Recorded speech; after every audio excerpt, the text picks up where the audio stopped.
Meus irmãos, vamos começar o estudo de Neemias. E eu preciso falar duas coisas primeiro. Nós não temos tempo de tratar todos os assuntos teológicos. Isso eu sempre digo quando a gente começa a estudar esses livros, porque a intenção aqui é dar um panorama geral para a gente conhecer a história e também conhecer alguns aspectos do livro.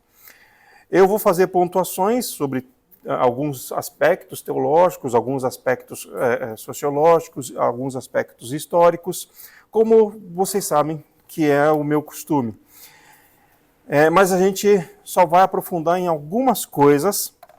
Quem sabe isso desperta nos irmãos o interesse de ir atrás de mais coisas, de mais detalhes do livro. O livro de Neemias tem muita teologia, e tem aquilo que nós chamamos de teologia sistemática, porque ele, na verdade, ele aplica no dia a dia dele aquilo que ele crê sobre Deus. E nós vamos ver, então, nas atitudes dele, no modo dele agir, o que ele acreditava sobre Deus. E a segunda coisa que eu tenho que falar é que, como eu disse a semana passada, sou fã de Neemias, porque Neemias ele foi um administrador. Ele não era profeta, ele não era um sacerdote, ele não era alguém chamado por Deus para fazer alguma coisa, ele simplesmente se colocou à disposição de Deus para fazer o que devia ser feito. Não existe um chamado de Neemias para fazer a obra que ele tinha que fazer. Ele simplesmente sentiu no coração dele a situação desesperadora do povo que estava lá em Jerusalém, e ele resolveu agir, porque ele tinha poder nas mãos dele, ele tinha autoridade, ele tinha capacidade para fazer isso. Então ele é um personagem um pouquinho diferente dos outros, porque ele é um personagem que não ficou esperando um chamado de Deus para uma missão teológica, para uma missão eclesiástica. Ele é um administrador que entendeu o que tinha que ser feito, foi lá e fez. Sou fã dele principalmente porque a minha área, no início da minha carreira profissional, era a administração. Durante muito tempo, eu até reneguei o chamado para pastor, porque eu queria fazer administração. Quando eu fui fazer o primeiro vestibular, eu queria fazer administração. E eu já contei essa história aqui, que a minha intenção, na época que eu entrei na faculdade, estava começando esse negócio dos jovens milionários na internet. Então eu tinha lido a história lá do criador do Yahoo, e eu botei aquilo como objetivo para a minha vida. Eu vou ganhar meu primeiro milhão até os 25 anos. Porque surgiram vários livros sobre esse assunto na época, tinha muitas histórias de pessoas com essa idade fazendo isso. E eu achei que era pela administração, porque o meu primeiro trabalho foi num escritório. Até gastei uma boa parte do meu primeiro salário, do meu primeiro ano de trabalho, com um curso de legislação tributária e trabalhista, porque era a área que eu trabalhava lá no escritório. Só que algumas coisas aconteceram, Deus me deu umas lapadas muito bem dadas, e eu tive que obedecer ao chamado para o ministério. Mas depois eu entendi que até mesmo o curso de legislação tributária e trabalhista que eu tinha feito servia para a administração eclesiástica, porque tem muita igreja que faz coisa errada na legislação tributária e trabalhista. E o pastor tinha que saber disso, porque o pastor tem que acompanhar o trabalho do tesoureiro, o trabalho da secretária, do secretário da igreja. Então o pastor tinha que entender isso. Então minha carreira mudou. Acabei utilizando, de fato, aquilo que eu tinha aprendido. Deus me capacitou ali por caminhos tortos, Usou aquilo que eu tinha feito. E eu vejo em Neemias também essa figura do sujeito que, independente de ter chamado, independente de ser uma área espiritual ou teológica, ele sabe o que ele tem que fazer. E ele vai lá e faz. Então vamos começar vendo quem era esse sujeito, quem era Neemias, e o próprio livro o apresenta. Ele é um judeu vivendo na corte do rei Artaxerxes I, o nome do rei inteiro é Artaxerxes I Longimanus, ele é filho de Xerxes I e da rainha Vasti. Lembra na história de Esther que eu falei que Vasti ficou um período de tempo afastada do trono. Depois ela voltou para o trono, porque afinal de contas ela era a mãe do príncipe herdeiro. Então esse príncipe é o rei Artaxerxes I, que reinou de 464 a 423 a.C. Teve um reinado, para a época, relativamente longo, né, numa época em que havia muitas guerras, em que as pessoas morriam guerreando e morriam também de qualquer doença. Ele teve um reinado relativamente longo e próspero. E esse judeu Neemias, ele exercia a função de copeiro, que vocês mais antigos já estão cansados de ouvir alguém ensinando sobre isso. Ele era o sujeito que experimentava a comida do rei para evitar que o rei sofresse alguma tentativa de assassinato por meio do envenenamento. Então era uma coisa de muita responsabilidade, porque ele mesmo, o copeiro, podia ir lá e envenenar a comida do rei antes de servir para o rei. Esse era o sujeito que servia o copo de vinho na mão do rei, mas como copeiro, Neemias não tinha só essa função. No Império Persa, o copeiro era responsável por toda a administração da cozinha e do salão, das dependências onde o rei estivesse. Ele seria um chefe de todos os funcionários, o responsável por organizar a rotina do dia. Seria mais ou menos o equivalente nosso hoje ao administrador da casa, o mordomo, a governanta, né, que é responsável por, na casa de quem tem mais dinheiro, né, cuidar de toda a rotina diária dos empregados da casa. Ele tinha que fiscalizar se tudo estava certinho, porque senão tudo seria cobrado da mão dele, se alguma coisa desse errada. Se o rei levasse um tombo por causa de um piso escorregadio, ele seria o responsável, porque ele tinha que ter verificado antes.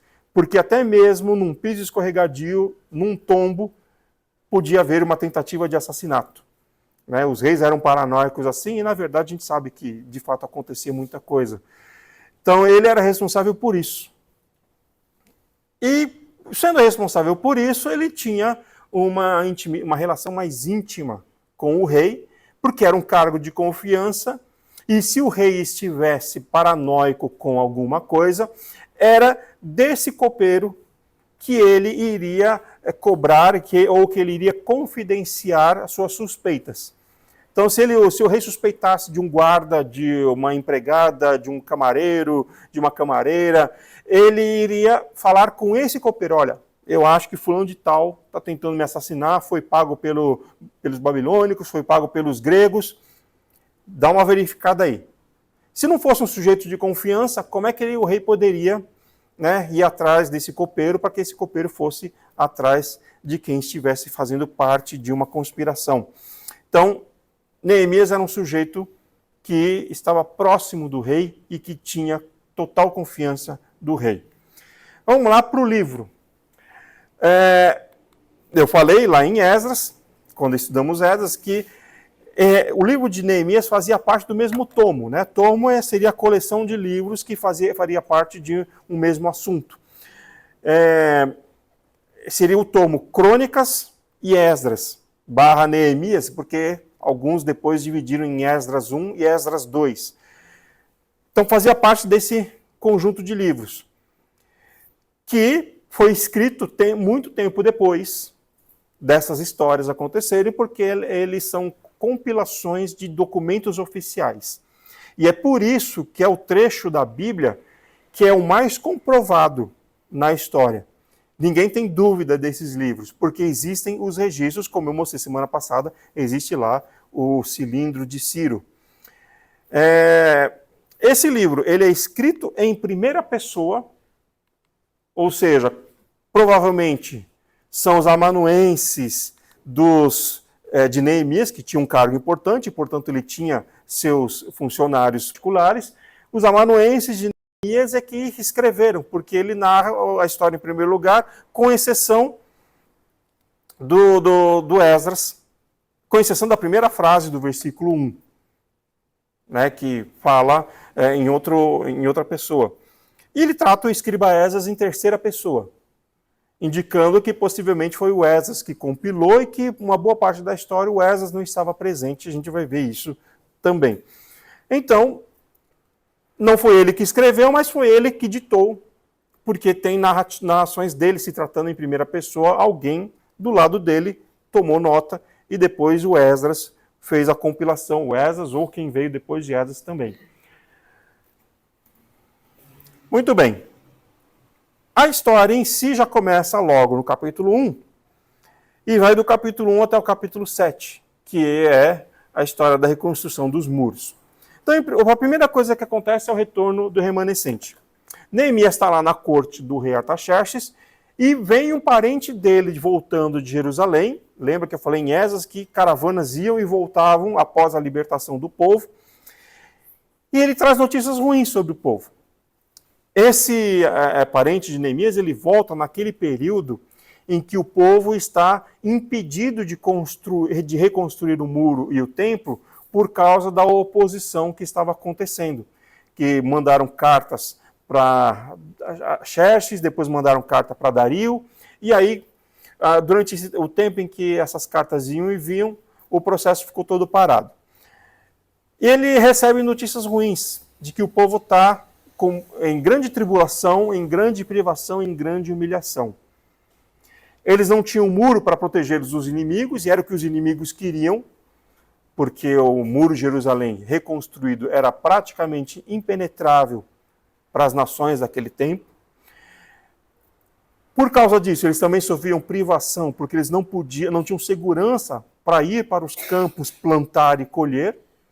E dentro da cidade, claro, por causa dessa falta de segurança e da falta de produtos, né, falta de alimentos, eles estavam sofrendo uma situação extremamente humilhante dentro da cidade, uma situação de extrema pobreza e miséria. E é essa notícia que esse parente de Neemias traz. O que ele faz? Isso é importante, guardem essa informação. Durante alguns dias, Neemias ora, jejua e chora diante de Deus. Versículo 4 do capítulo 1. E no versículo 11, na oração registrada, ele pede especificamente por uma resposta favorável diante do rei. Também guardem essa informação, olha só. Ele orou e jejuou durante alguns dias, e a oração registrada dele, no versículo 11, pede para que Deus dê uma resposta favorável, porque ele vai falar com o rei. Bom, Deus ouve a oração. No capítulo 2, Neemias está lá diante do rei. O rei percebe que ele está com uma fisionomia triste, e na hora o rei fala com ele e pergunta por que ele está com aquela cara triste. Então, assim, Neemias não precisou puxar o assunto, não precisou pedir uma audiência, o rei é que puxou o assunto. Mas tem uma coisa aqui, que Neemias vira e fala que ele está com medo, que naquele instante o coração dele se atemorizou. Por que Neemias teve medo? Alguém já ouviu falar sobre isso? Eu sei que a Adriana já ouviu falar, o Vanderlei também. Nas cortes antigas, muitos desses funcionários de confiança que ficavam perto do rei eram escolhidos por sua aparência. Porque os reis não queriam pessoas feias e tristes do lado deles. Porque de feio e triste já bastava todos os problemas que eles tinham ao lidar com o povo e com as guerras. E isso está registrado em todas as histórias. Se a gente for estudar um pouquinho da história da Idade Média, na filosofia da Idade Média, a gente vai encontrar que existiam regras, por exemplo, para você fazer uma peça de teatro, porque os reis iluminados da França não queriam peças tristes. E por isso, o cargo mais valorizado na chamada fase final da Idade Média era o cargo do comediante. Tem um filme famoso sobre isso, ilustrando a história do... Como é que era o nome do sujeito? Eu pensei nele ontem para poder falar hoje, mas esqueci porque é um nome difícil. Era um dramaturgo que era especializado em comédias, na corte do rei Luís XV. Tinha um cargo altíssimo, e todo mundo o valorizava, e todo mundo até o mesmo idolatrava. Porque os reis não gostavam de pessoas tristes. E se vocês lembrarem da história de Esther, vocês lembram que para falar com o rei, primeiro precisava aguardar uma autorização, e a própria rainha, por mais bonita e por mais amada que fosse, precisava de uma autorização do rei para dirigir a palavra ali. Por isso Neemias ficou com um medo terrível ali. Esse medo aqui não seria aquele medo de pavor, mas aquele medo de, opa, será que deu ruim aqui? O que eu fiz de errado? Vou levar uma bronca, vou levar uma repreensão, no mínimo, né? Porque ele era alguém de confiança. Mas ele disse que o coração dele se encheu de medo. E que naquele momento, o rei perguntou o motivo da tristeza dele. Neemias dá a resposta para ele: olha, eu recebi notícias, né, lá da terra de onde eu sou, e a situação está ruim, e eu fiquei muito triste por isso. Neemias pode falar isso porque já está em vigor a lei lá que permite aos estrangeiros voltarem para sua terra natal desde o rei Ciro. Então ele pode falar desse assunto: olha, rei, eu estou triste porque a terra natal para onde foram os meus parentes, que é a minha terra lá, está toda destruída, o povo está na miséria, estão em perigo de assalto, em perigo dos inimigos.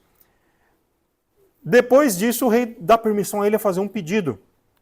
E aí Neemias faz uma oração rápida para fazer o seu pedido. Lembra que eu falei daquele negócio ali, de vocês guardarem informação sobre Neemias orar e jejuar durante alguns dias? Esse é um princípio da oração. Muita gente acredita que fazendo uma oraçãozinha rapidinha ali na hora que surge o negócio, Deus vai responder. E a Bíblia nos mostra que não é assim. Todas as respostas de oração na Bíblia dos servos de Deus que foram rapidinhas e que Deus respondeu, é porque antes o sujeito já tinha uma vida de oração. O sujeito já tinha passado tempo em oração. Por isso a oração curta foi atendida. Porque os próprios Salmos e o próprio livro de Provérbios falam que não é qualquer oração que Deus vai atender, porque nós não podemos também nos achegar a Deus de qualquer jeito. Eu disse que a gente não ia falar de teologia, então isso aqui eu vou colocar só para vocês ficarem com isso na cabeça e irem investigar. Porque existem livros e livros sobre teologia da oração. Existem livros e livros sobre práticas de oração. Não é assim como o povo pensa por aí, que o sujeito do nada vai ajoelhar e as portas do céu vão se abrir e o Espírito Santo vai descer e raios vão cair. Não. O sujeito tem que ter uma vida de oração, e Neemias tinha uma vida de oração. Então, nesse momento que o rei faz o pedido, que o rei o autoriza a fazer o pedido, ele faz uma oração rapidinha ali. Que tipo de oração ele podia fazer ali na frente do rei? Ele podia pedir licença para o rei e ir lá para o quarto dele se ajoelhar e fechar as portas? Não podia. Ele podia sair dali levantando os braços e clamando a Deus? Não podia. Então a oração foi na cabeça dele, rapidinho. Aí ele faz o seu pedido: voltar com recursos lá para Jerusalém para ajudar o povo que estava lá sofrendo. E o rei concede. Agora, uma outra coisa importante que eu falei para vocês guardarem é isso aqui. Quando a gente lê o texto do capítulo 2, a gente percebe que o pedido de Neemias é ultra específico. Ele fala tudo o que ele precisa, tudo o que ele quer e o porquê. Ele faz um pedido bem específico, o que demonstra que ele planejou e elaborou aquilo. Agora vamos voltar para a oração que ele faz no capítulo 1. No versículo 11 ele pede para que Deus conceda graça diante daquele homem para quem ele vai fazer o pedido, que é o rei. Então Neemias demonstra aqui que ele matutou, ele planejou, ele pensou, ele colocou diante de Deus, e quando o rei perguntou, ele já tinha a resposta planejada e pronta. Demonstrando que, como diz o livro de Provérbios, nós temos que nos assentar e planejar se com 1.000, se com 10.000 nós poderemos vencer a batalha. Se hoje ou amanhã nós teremos o que colher. Ou como diz Jesus, nós não podemos sentar e falar, a alma come, bebe, diverte-se, porque amanhã a gente não sabe o que vai acontecer, então tem que planejar. As coisas não acontecem assim, de supetão, a não ser quando é um plano específico de Deus, ou a não ser quando alguma coisa é extremamente necessária dentro da vontade de Deus para o mundo, para a nossa vida. Então, o pedido de Neemias demonstra que ele estava planejando o negócio. Deus não o chamou, ele estava planejando, porque era necessário fazer. E aí, o rei concede, Neemias parte com uma escolta de soldados e cavaleiros, no capítulo 5, porque é um atributo dele. Ele recebe o cargo de governador de Jerusalém. Zorobabel foi como descendente, né, dos reis, como líder da caravana, líder da reconstrução, mas tinha um governador em Jerusalém quando ele chega lá. Depois Zorobabel se torna o governador. Esdras vai como representante religioso, com o objetivo de reconstruir o culto e reconstruir o templo. Neemias já vai lá, eleito governador, ou nomeado governador, né, pelo rei.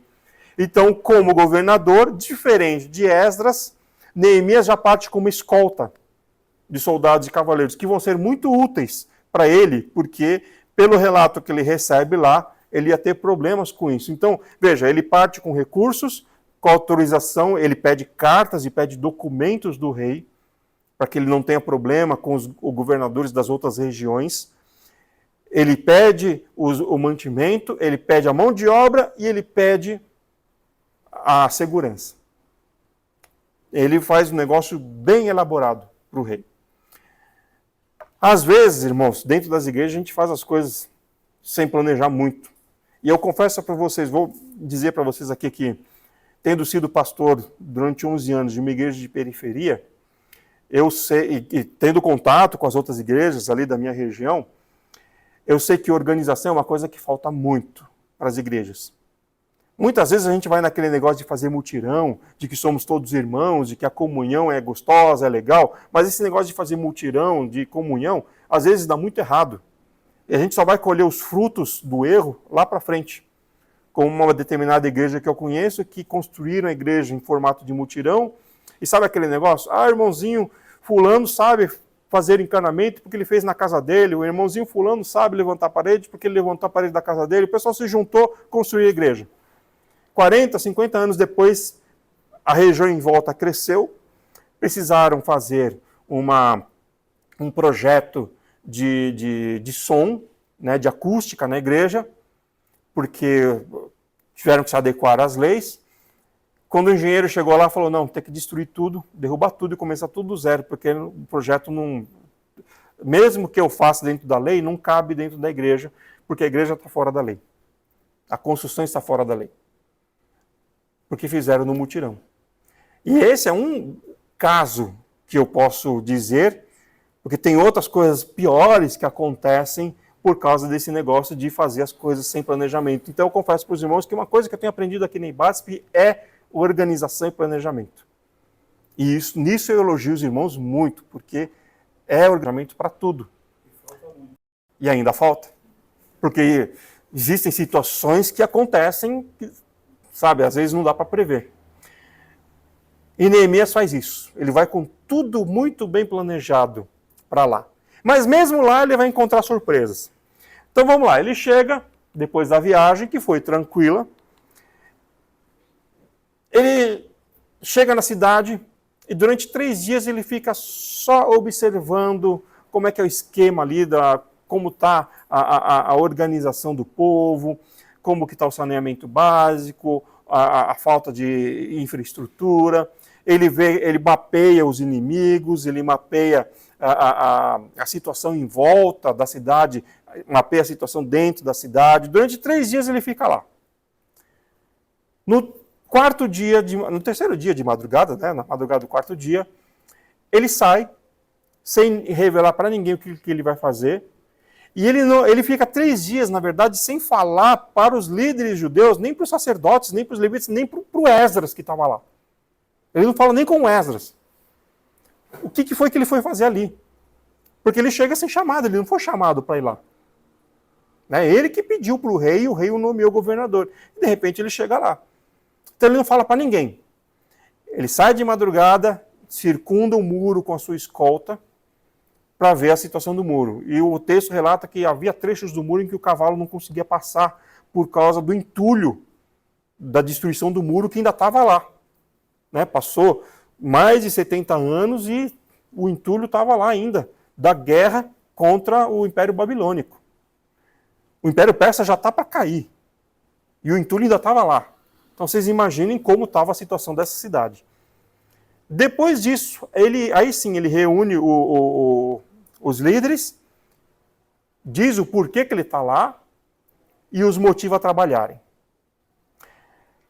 Quando isso acontece, lá no meio da liderança, aparecem os opositores. E a Bíblia dá o nome deles, né? Sambalate, o Horonita, Tobias, o Amonita, e Gesem, o árabe. Eles estão ali no meio do povo, e mais tarde a gente vai ver que o texto diz isso, que Sambalate seria alguém importante na região de Samaria. Por causa do capítulo 4, de 1 a 2, diz lá que ele reúne a liderança de Samaria lá. Então, talvez Sambalate fosse uma espécie de governador ali, não tem um registro do que ele seria ali, mas ele tem ascendência sobre a cidade de Samaria, que é a cidade rival. E lá ele arma lá uma situação em Samaria, mas os outros, Tobias e Gesem, a gente não sabe de onde eles vieram, nem o que eles eram. Mas a gente sabe que, por exemplo, Tobias estava ali no meio do povo. E estava no meio do povo até o final da história do livro de Neemias. Então, eles aparecem, primeiro zombando, né, tirando uma com a cara dos judeus e duvidando do que deveria ser feito. E eles estariam ali na reunião exatamente porque chegou um governador diferente, que ninguém sabe o porquê está lá. Então, estava todo mundo curioso ali naquela reunião para saber o que ele ia falar, por que ele estava ali. Bom, ele não dá bola, porque esses caras falam, e aí ele começa a trabalhar. Olha a organização de Neemias aqui. Ele divide os setores da muralha em quarteirões. Então o texto fala da casa de fulano até a casa de ciclano. Tais e tais pessoas, de tais e tais famílias, começaram a edificar o muro. Ou seja, cada um saía de sua casa e ia ali naquele trecho, ali na frente da casa dele, edificar o muro. Então ele dá o nome e ele faz um registro detalhado da obra. De quem foram os edificadores, quem trabalhou de onde até onde, quando até quando. O capítulo 3 inteirinho está registrado isso. E aí no capítulo 4 é que vem lá aquela situação de Sambalate, que lá em Samaria ele faz um complô e resolve atacar os trabalhadores. E isso alguém avisa para Neemias, olha, Sambalate foi lá em Samaria e lá eles organizaram um esquadrão que vai vir aqui atacar os trabalhadores para que a obra pare. Lembra de Esdras? O argumento dos inimigos de Jerusalém era que a cidade era uma cidade que no passado tinha sido muito poderosa, que reis poderosos haviam reinado ali, e que se essa cidade fosse reedificada, o Império Persa teria muitos problemas, porque essa cidade seria difícil de reconquistar. E, de fato, a cidade era no alto do monte, cercada por...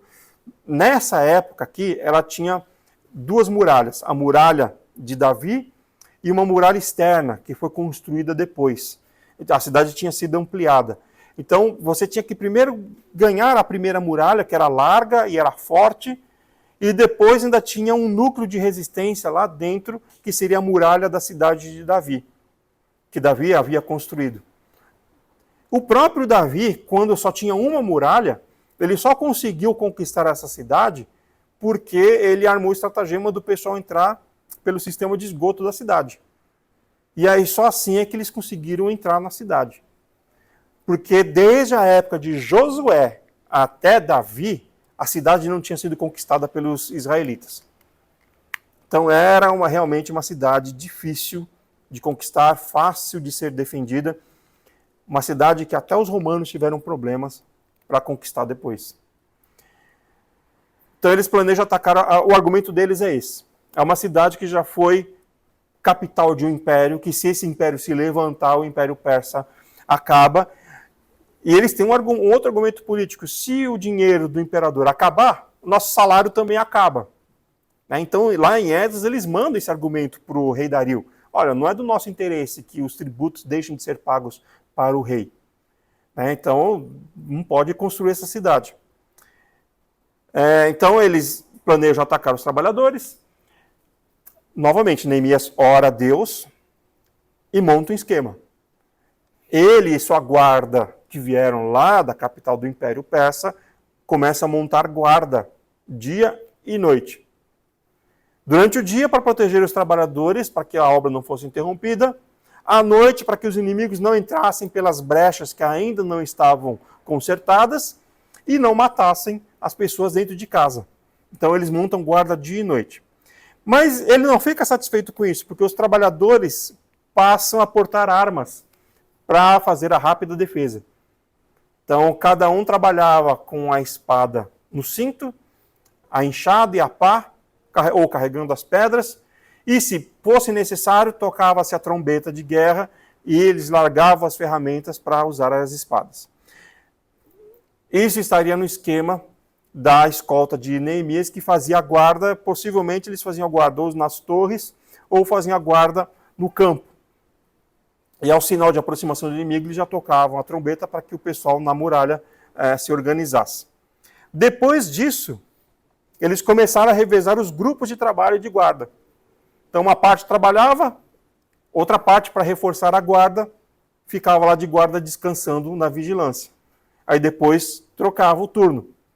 E ele mesmo e a escolta dele, com os seus cavaleiros, vigiavam o povo em redor do muro.